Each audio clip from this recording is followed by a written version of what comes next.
Agmahan, aqui é Maíra, e como você deve ter visto no título desse vídeo, sim, eu vou falar de Emília Pérez, mas não, eu não vou entrar aqui na temática da xenofobia do filme, da transfobia do roteiro, dos tweets da Carla Sofia e nem do crime que foi esse filme ter ganhado o melhor musical no lugar de Wicked. O que eu vim tentar descobrir hoje é como uma bomba dessa recebeu tantas indicações pro Oscar.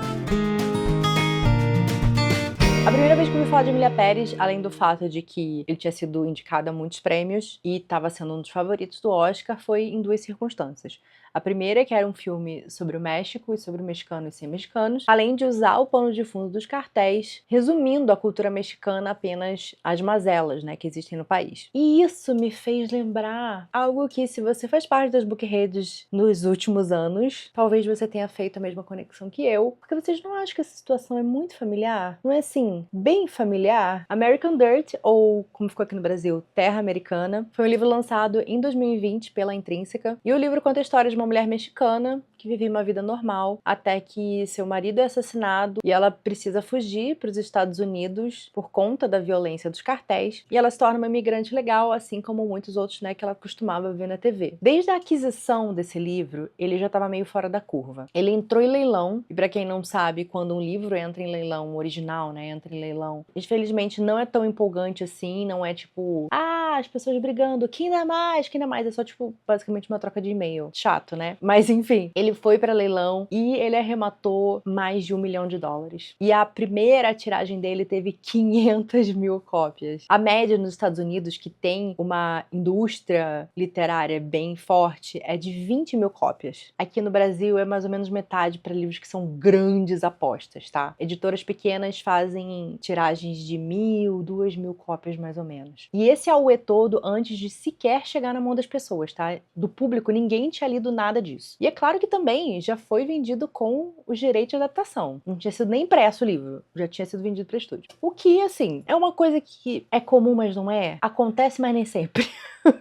Acontece com frequência, mas nem sempre. E esse livro, assim, ele recebeu vários blurbs. Pra quem não sabe blurb, aquelas frasezinhas, né, que aparecem na capa do livro de autores famosos falando: recomendo esse livro aqui, muito bom. Stephen King fez blurb pra esse livro. Enfim, pegaram uma autora mexicana também que fez o blurb desse livro. E no New York Times ele teve 2 reviews, uma entrevista com a autora e mais um perfil. Tipo, isso é sem precedentes. Como vocês já entenderam, tudo isso é raríssimo de acontecer com um livro. E ele estourou mais ainda quando a Oprah escolheu esse livro para fazer parte do clube do livro dela, que talvez aqui a gente pense, gente, clube do livro da Oprah?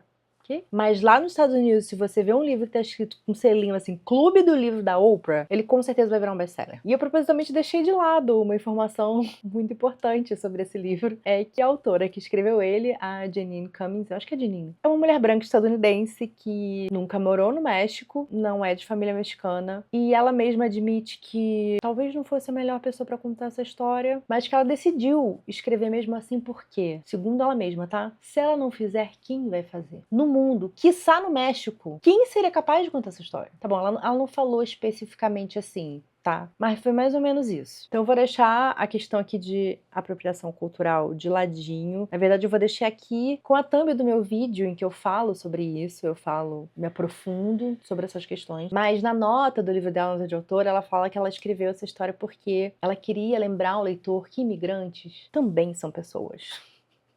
Eu não consigo falar isso sério, mas é verdade. O que me faz levantar a questão: pra quem que você está escrevendo esse livro, Mona? Vamos guardar essa informação? E aí começaram a vir críticas, né, em relação ao livro. E uma das coisas que foi dita foi que, no propósito dela de fazer o público tratar esses personagens como humanos, ela acaba fazendo isso aos custos de fetichizar a dor desses humanos. Como se mostrar, olha só como eles sofrem, fosse o único caminho para empatia. E aí a gente vai também a um momento bem icônico que demonstra o quanto a própria editora estava desconectada da realidade ao comprar esse livro, né? Ao dar mais de $1 milhão para comprar esse livro, foi que no jantar de lançamento, ali nas mesas, eles colocaram no centro de mesa ali de decoração um murinho com arame farpado e flores. Então, assim, é empatia mesmo que vocês estão querendo gerar? Ou é mais uma coisa estética época desse perigo, em que traumas de verdade foram transformados em thriller.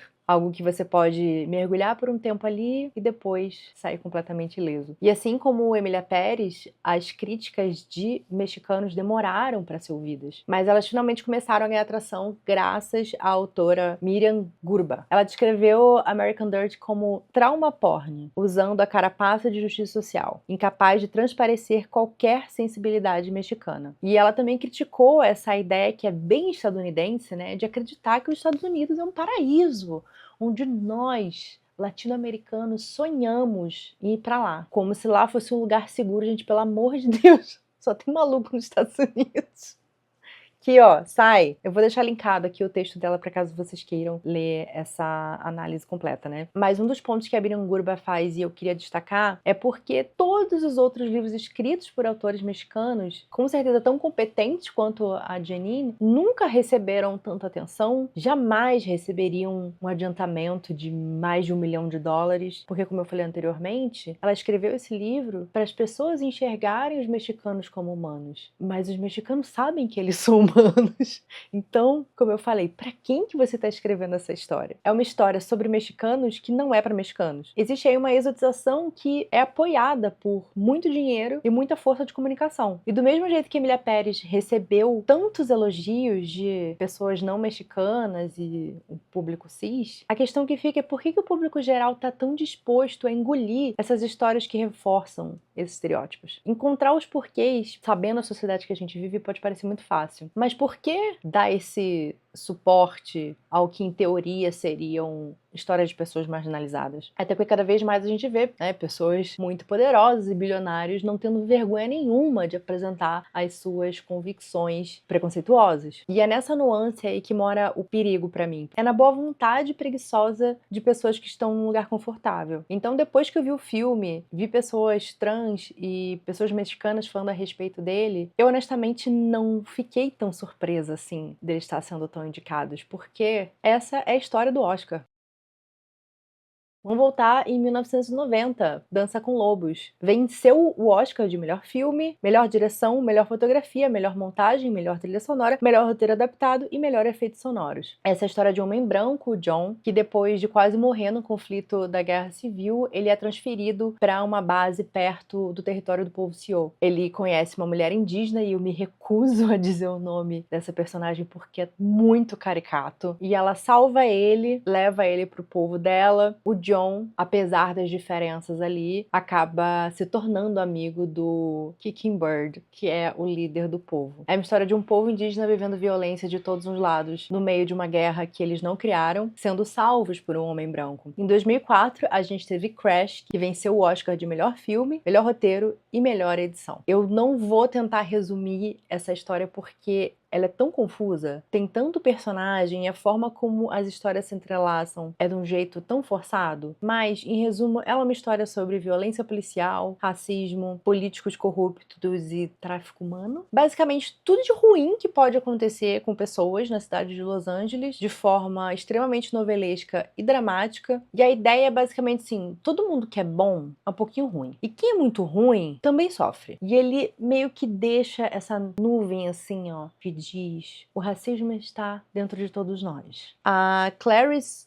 Loughrey, do Independent, escreveu: apresentando o racismo como nada mais que um problema de personalidade que precisa ser resolvido, Crash absolve a sua audiência branca de qualquer senso de responsabilidade coletiva. O Tom Grierson, do New Republic, falou que o Haggis, eu acho que foi o diretor, não sei, faz os personagens lançarem epítetos desagradáveis uns aos outros, como se esse fosse o aspecto mais corrosivo da discriminação, deixando de reconhecer que o que é mais destrutivo não são os gritos, mas sim os sussurros, as piadas privadas e os preconceitos de longa data compartilhados por pessoas com ideias semelhantes, a portas fechadas e a longe de vista do público. Chegamos em 2009 com The Blind Side, ou Um Sonho Possível, que deu o Oscar de melhor atriz para Sandra Bullock. Ele foi indicado ao Oscar de melhor filme, né? E, como eu falei, ganhou o Oscar de melhor atriz. Ela é uma história biográfica, né? Baseada numa história biográfica de um menino negro, Michael, que entra no sistema de adoção por conta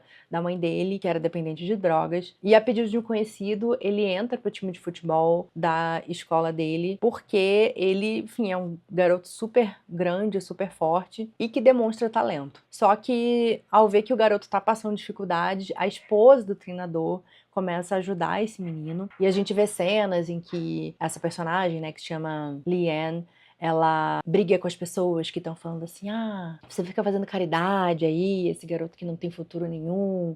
E a gente vê ela, assim, defendendo o menino negro com unhas e dentes. E aí tem momentos também que o Michael, ele sente dificuldade, né, de jogar futebol, e é ela que vai falar as palavras que ele precisa pra, enfim, desbloquear seu verdadeiro talento e ser um sucesso jogando futebol e finalmente se tornar uma estrela. No filme, ele termina sendo adotado pela família, ele entrando, né, pro time de futebol americano da universidade, e eles todos sendo uma grande família feliz. O problema é que nada disso é verdade. Ou pelo menos em parte. Algumas coisas são, mas o Michael veio a público em 2023, entrando em um processo contra a família, dizendo que eles nunca adotaram ele. Eles se tornaram guardiões através de um conservatorship. Eu não sei se isso existe no Brasil ou como é que isso funciona no Brasil, mas é basicamente a mesma coisa que os pais da Britney fizeram com elas, né? Eles criam essa ferramenta jurídica para serem os responsáveis de administrar a grana da pessoa. E eles podiam fazer negócios em nome do Michael. E eles ganharam dinheiro, né, com direitos autorais que, segundo o Michael, ele nunca viu. E muitas das proezas aí que o Michael, que demonstra, né, o Michael alcançando no filme, e é graças à inspiração da Leanne, também são muito exacerbadas porque o Michael, ele já era muito bom no futebol americano quando a família apareceu.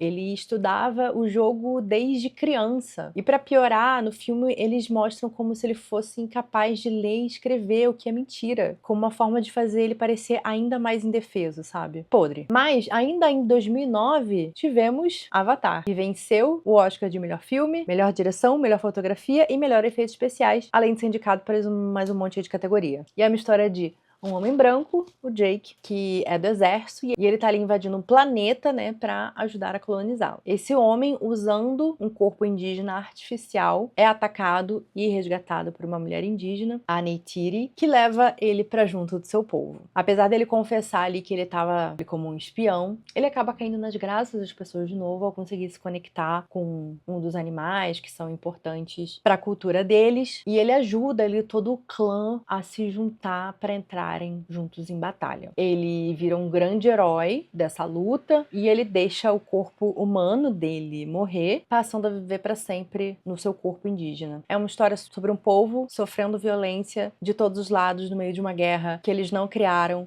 sendo salvos por um homem branco. Eles vivem felizes para sempre até o filme seguinte, que eu não assisti, então eu não sei o que acontece. Eu tenho vídeo falando sobre Avatar e como o James Cameron se inspirou no povo Maori para escrever os Na'vi, né? Esqueci o nome do povo, não lembro. Chegamos então em 2011 e temos Histórias Cruzadas, ou The Help, que foi indicado a Oscar de melhor filme, melhor atriz e teve indicação de 2 atrizes coadjuvantes. O filme conta a história de empregadas negras na década de 60, abordando tanto a segregação quanto os maus tratos que essas mulheres sofriam. Mas não se preocupem, porque uma jovem jornalista vai dar voz a essas mulheres que não conseguem falar por si mesmas. E ela vai ouvi-las e publicar seus relatos para o mundo, enquanto elas são defendidas por uma mulher branca contra os ataques de outra mulher branca. E isso tudo é baseado no livro escrito por uma mulher branca. Nas palavras da própria Viola Davis, protagonista do filme, numa entrevista pro The New York Times, ela fala assim: já fiz papéis dos quais me arrependi? Sim. E The Help está nessa lista. Mas não em termos de experiência das pessoas envolvidas, porque foram todas fantásticas. Só senti que no final das contas não eram as vozes das empregadas que se ouviam. Eu conheço a Evelyn, eu conheço Minnie. Elas são minha avó, elas são minha mãe. E eu sei que se você fizer um filme onde toda a premissa é eu quero saber como é trabalhar para pessoas brancas e criar filhos em 1963, quero saber como você realmente sente sobre isso. Nunca ouvi isso no decorrer do filme. Prontos para mais um?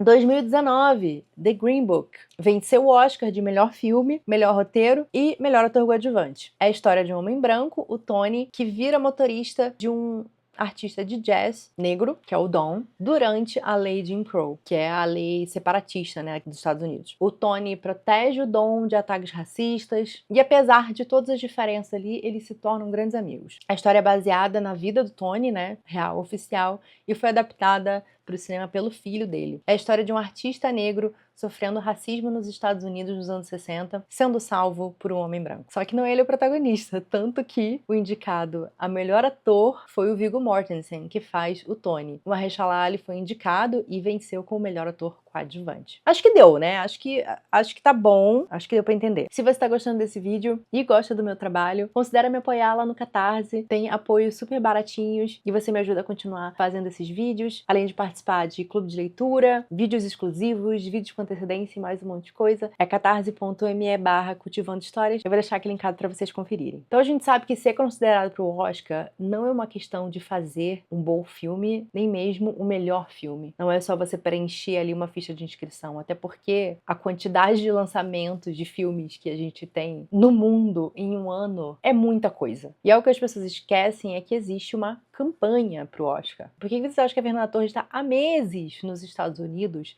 participando de tudo quanto é entrevista, de evento? Ela tá lá divulgando o filme. E para isso, gente, você precisa de dinheiro, investimento do estúdio, da distribuidora. Essas aparições todas têm o objetivo de fazer o filme ganhar mais popularidade e os votantes se interessarem a assistir o filme, porque sim, tem votante que nem assiste. Num artigo da Vox, a crítica de cinema Alyssa Wilkinson disse o seguinte: os prêmios são um exercício caro. Uma campanha para o Oscar pode custar mais de 10 milhões de dólares e cansativo. Eles absorvem toda a conversa sobre filmes durante uns bons 6 meses do ano e tendem a refletir não os melhores filmes do ano, mas os filmes mais filmísticos. Os filmes que ganham Oscar tendem a ser aqueles que têm mais dinheiro para gastar em eventos de campanha luxuosos que os mantém na mente dos votantes da academia. E a gente que assiste o Oscar, assim, com frequência, a gente já reconhece, né, quais são os filmes feitos pro Oscar. Filmes que pedem grandes transformações dos protagonistas, né? Vão ficar muito parecida com aquela pessoa de verdade, né? Os filmes de biografia, ou que trazem grandes feitos tecnológicos, o que é importante para a indústria. E eu acho que os dramas de superação, com um toque esperançoso no final, também não ficam atrás aí, como vocês podem ver nesses exemplos que eu dei. Eles são filmes inspiradores, com grandes obstáculos sendo vencidos, que fazem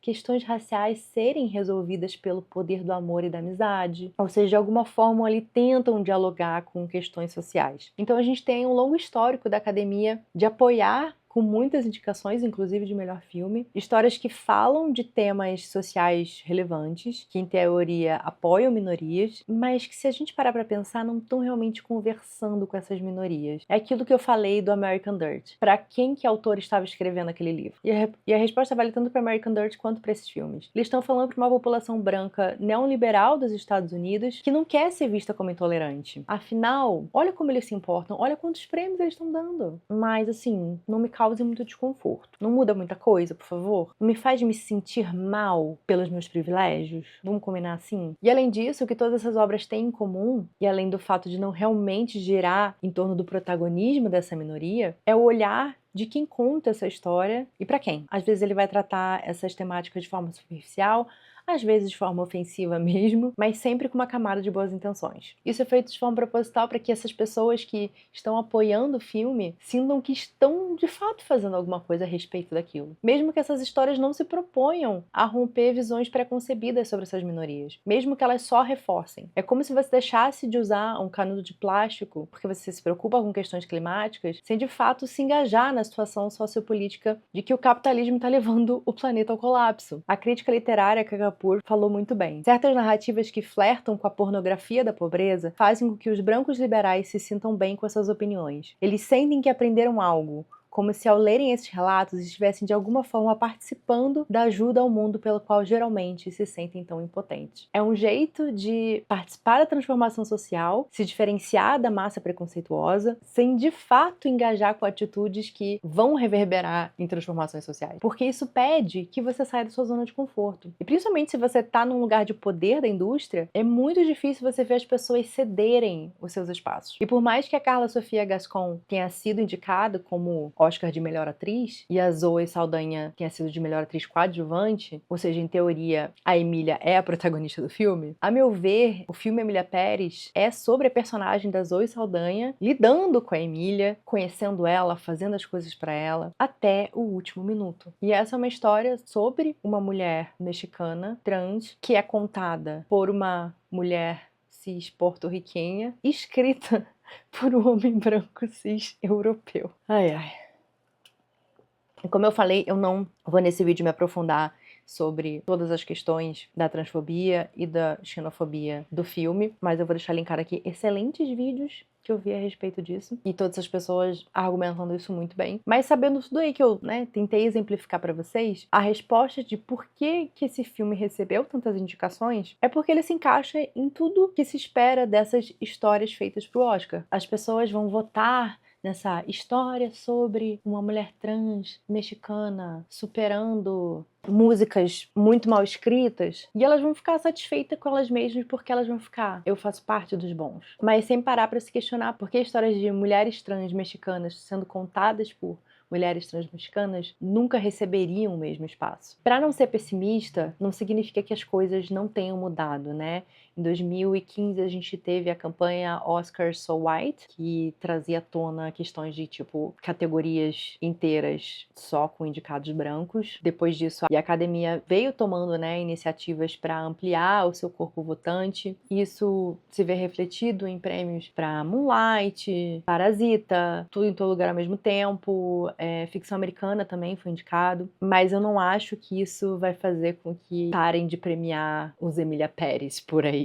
Até porque eu acho que até agora a única coisa que realmente prejudicou a campanha do filme não foi a transfobia, não foi a xenofobia, foi todas essas coisas sobre a Carla Sofia Gascon que surgiram e a forma tenebrosa como ela lidou com isso na mídia. Eu acho que ele facilmente, se não fosse por essas coisas, poderia ter continuado e ganhado muitos prêmios. E pra mim também é uma coisa muito triste, porque na situação que a gente está vivendo, no momento sociopolítico, ter um filme com uma mulher trans como protagonista, um filme que fala sobre imigrantes mexicanos, seria de uma relevância imensa. Mas não é esse o filme, né?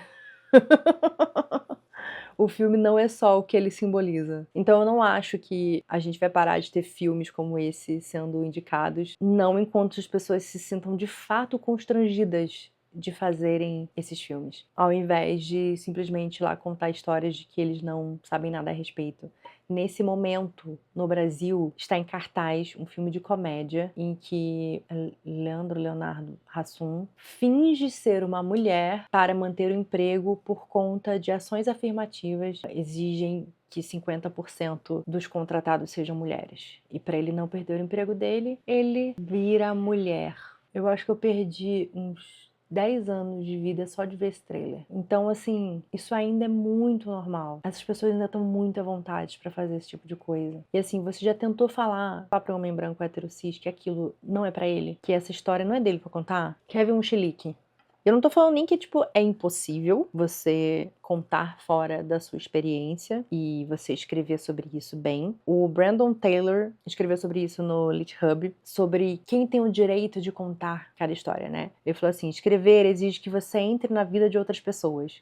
Imagine circunstâncias tão variadas, tão mundanas, tão dolorosas, tão bonitas e tão vivas quanto as suas. Significa permitir graciosa e generosamente a existência de outras mentes tão brilhantes, tão silenciosas, tão barulhentas, taciturnas e vivazes quanto as suas, ou mais. Significa ver a humanidade de seus personagens. Se você já tem dificuldade para acessar a vida de pessoas que são diferentes de você, então o seu trabalho ainda não terminou. Só que aí a gente volta a American Dirt, porque eu não acho que faltou empatia da autora para escrever esse livro, mas eu acho que faltou ela reconhecer nela mesma que aquilo que ela queria tanto avisar os leitores dela, pessoas mexicanas também eram humanas, ela mesma não sabia. E enquanto indústrias milionárias apoiarem esse tipo de narrativa, essas visões vão ganhar notoriedade. E tem um livro e um filme sobre isso, e eu fiz vídeo sobre eles, que é Yellow Face, ficção americana, que falam sobre o que vende, o que o mercado quer vender, sobre as nossas histórias, sobre representatividade. Enfim, por mesmo que a gente queira dizer que